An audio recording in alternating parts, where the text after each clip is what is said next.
Hey folks, Daily Landsblog here, and to continue what I was saying yesterday, I was reminded as I was wrapping it up yesterday of it's important for me to follow stories for you and to let you know how they're evolving and what's going on. And as I have told you, there is a woman who's in a faraway place, a country a long way from Canada, a long way from North America, who has been struggling. And every single day we correspond via email.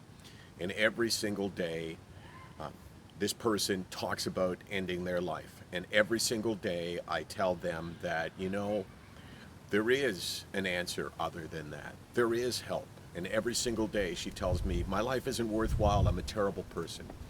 And I've been thinking a lot about that because it's so absurd, because she can't give me a reason to say that she's a terrible person. I say, well, what did you do? Terrible people have done something terrible. She doesn't have that. And then I realized this is what the illness does. The illness does to us. It repeats over and over and over again. You can let Brando in the house if you want, Case. Yeah, go ahead. He's more important. Yeah, go ahead. No problem. I'll take a time out right now. You go ahead. We'll take a brief break. When we return, more on that story. All right, he's inside. It tells us over and over and over again the absurd things like, can you imagine believing that you're not worthy of living? Can you imagine believing that you should be dead? It's so absurd, but it's so hard to understand when you're in that position. And that's why being a caregiver, one of the key things you have to do is you have to understand that the person that you care about is hearing things that you are not saying, is hearing things that you do not hear. This is so important. It happens to all of us to different extents. I mean, I felt it, and I still feel it often when I'm having a bad day. I hear things that I know are not true, and I need people to tell me they're not true.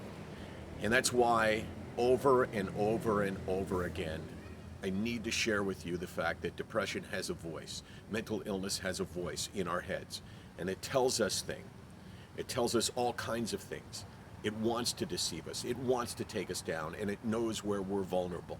And for somebody to say, I don't deserve to live, I am a terrible person, when they have no explanation for that, when they have no reason why they are terrible people, that gets to the heart of depression.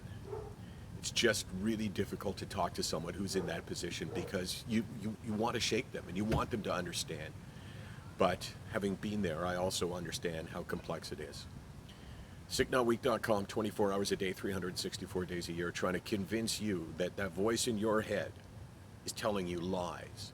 You hear the truth from others who care about you.